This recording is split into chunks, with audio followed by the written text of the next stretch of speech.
Today we're going to chat about artist bios because they're super hard to write and we all get stuck thinking, how should I write this? How do I talk about myself?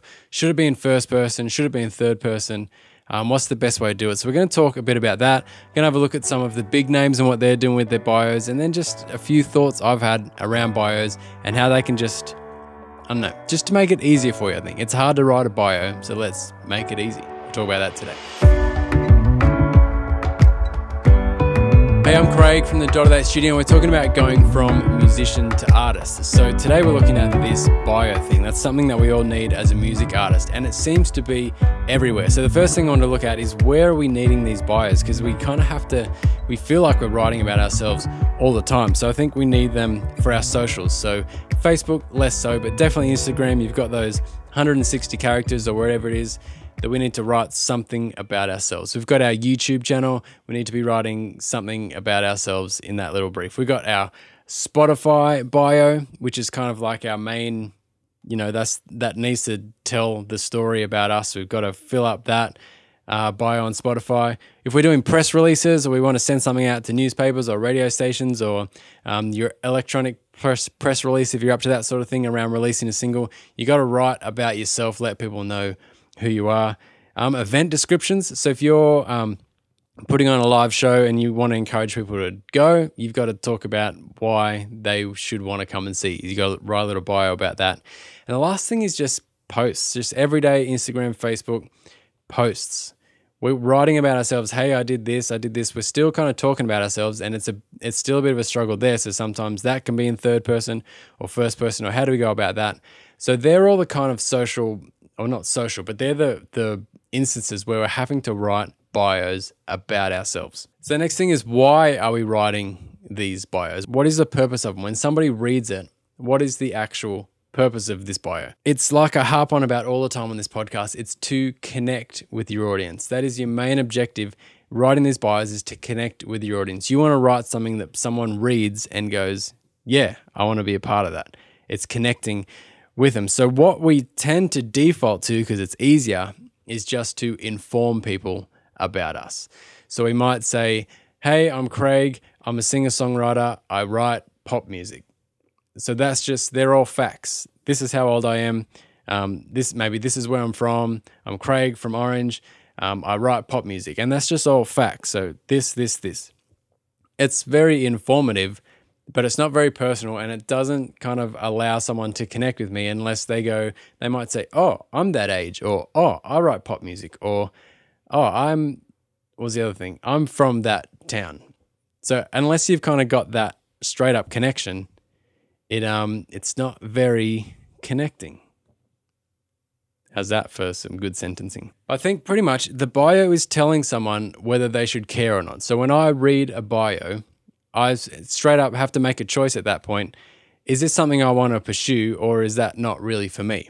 And your bio should really say that. But if you were to just say your name, your age, where you're from, what sort of music you write, it doesn't really give enough of your story to allow someone to decide whether they want to pursue your music or not, or follow your Instagram, or click through to your profile, or whatever it is. So these bios need to be kind of engaging. So what they're not is, like I said, they're not just facts. They're not just facts about you as an artist. And the second thing is, they're not just telling people to do something. So your bios can't just be all towards, hey, go and do this, go over here, check out my YouTube, go do this, go do that. Because again, that's not very engaging. And if we want to find out who you are and what you're about, we don't want to have to click through a million things to find out your actual story.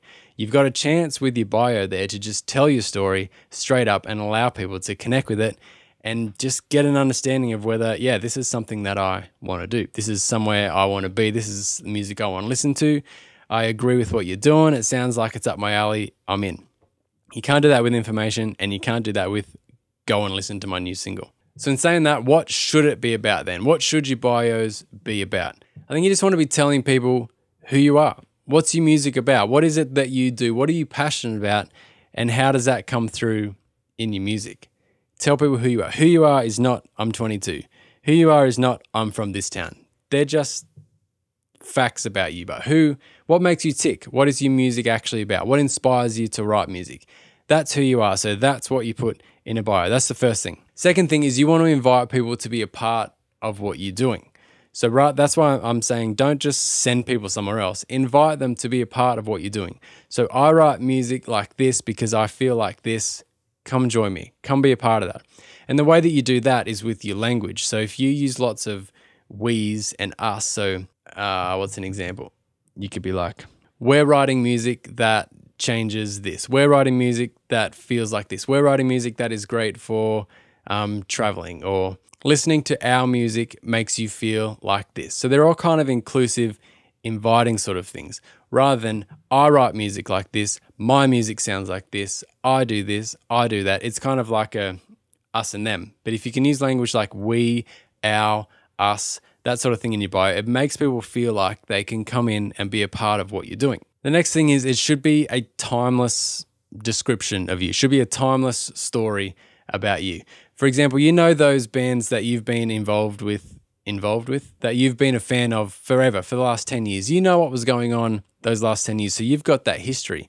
But somebody who comes across that band tomorrow needs to kind of know what they're about more than just where they are right now, if that makes sense. So your bio's got to kind of be a little bit timeless, and that's why it should tell a story of who you are, not necessarily about what you're doing now. Because what you're doing now is very much here today, gone tomorrow, but who you are it's timeless. It's kind of a holistic view of you as a music artist, and that's what we kind of want to be focused on. We don't want to just be all about, I've got a new single, you should check out my new single, this is my new single.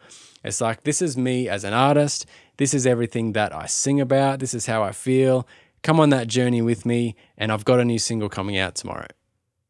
Does that make sense? It's kind of like an inviting, it's a holistic, this is who I am, not this is what I'm doing. The next thing is, I think a call to action is really important. So you don't want your whole bio to be go and do this, but you want to make sure that if people do want to go further, if people do want to follow your journey further, there's a very clear place that you want them to go. So maybe that's to your Spotify, maybe that's to your YouTube channel, maybe that's to your website, but it's very clear. So it's not so much you can do this or this or this or this or this, or come here or here or here. You want to be like, okay, come on the journey with me. And if you want to do that, this is where we are. If you want to come and hang out with me, here's where you can find me. A very clear call to action, it's called. So all the big artists will be doing this. Their bios are very much, I've got a new single, stream it here, or go to my website or something. It's very clear and concise. You're not making them figure out what they've got to do. You don't want to waste any time with them kind of sorting through different options to figure out what would work best for them. You just take them where you want them to go, and that's extremely clear. So knowing all this, first person versus third person, what is going to be better? Like I mentioned in the intro, we kind of default to third person because it's a bit easier. It takes a bit of pressure off us talking about ourselves, but I don't know that it's necessarily better. There's pros and cons for it, and we're going to chat about that real quickly. So first person, I think, makes you feel approachable. So if your bio was something like, I write music about this and this and this, it makes us feel like this and this and this, and you kind of like, first person being I or we or us, it kind of, I feel like if I'm going to DM you, that I'm going to get a response from you. So if you're inviting me to be a part of what you're doing using first person language, I feel like you're on the other side of that account.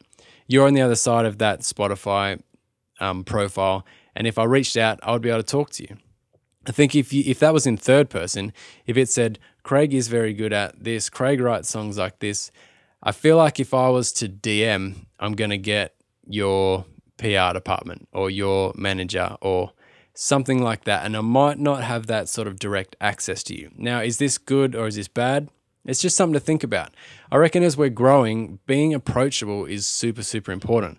I harp on about it all the time, but actually growing connection with our audience is the most important thing for growing as a music artist. So if we kind of come across as being approachable, that works really, really well, rather than being behind a wall. If you're third person, that kind of, it makes you look big and represented, but that can work against you if someone actually wants to reach out to you and connect with you and feel like they're a part of what you're doing. But maybe it's a little bit appealing for you to feel like you are being managed, to feel like you've got some representation, you're a bit bigger than maybe your fans base suggests. So you can write in third person to sound like, oh, this guy is being looked after by whoever.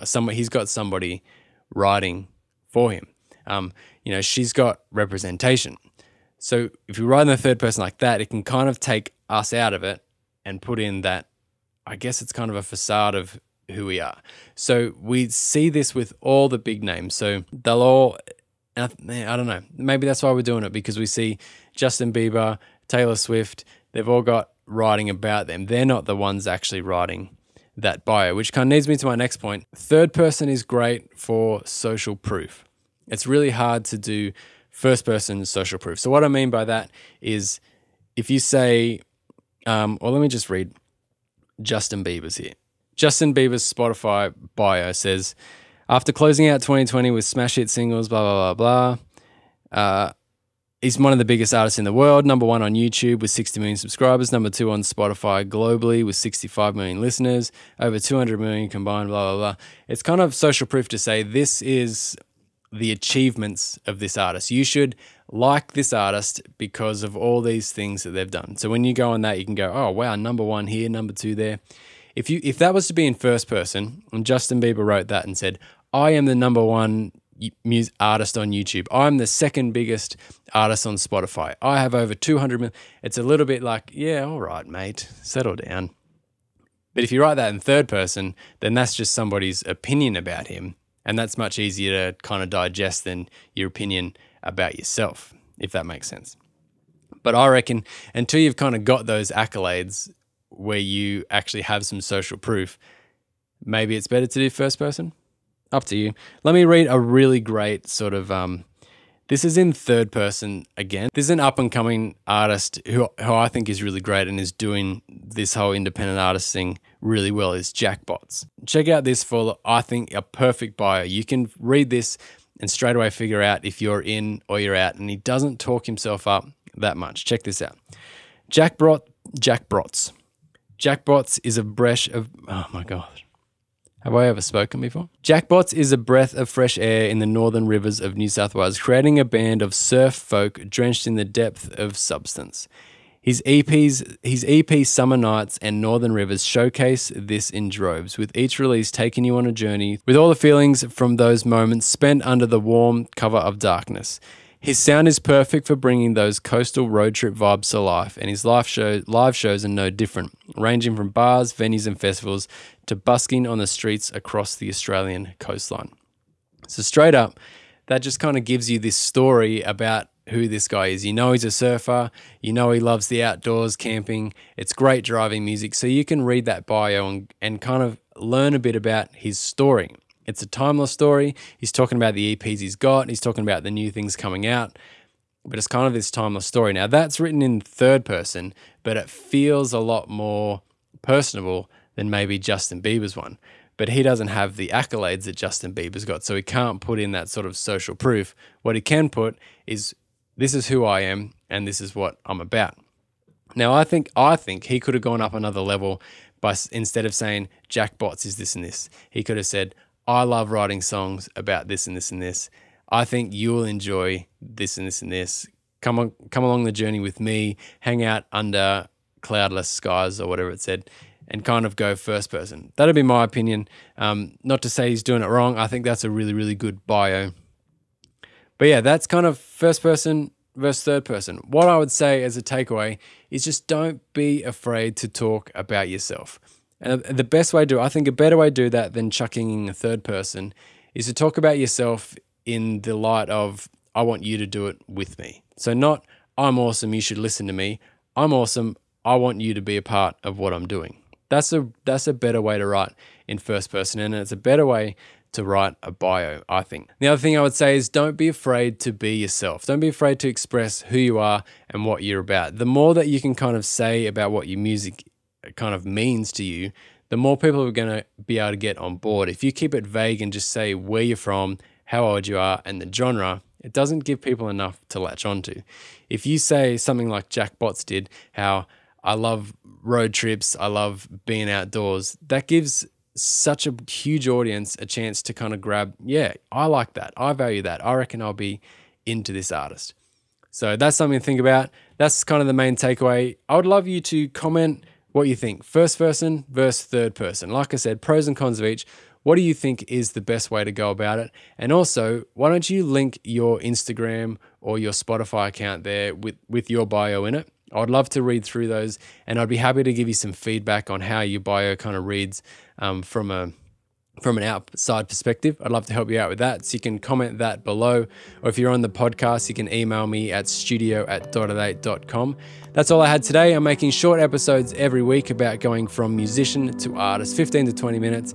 It's here on YouTube or on your favorite podcast app. So subscribe to keep up to date with those. Make some music this week, and we'll talk again soon.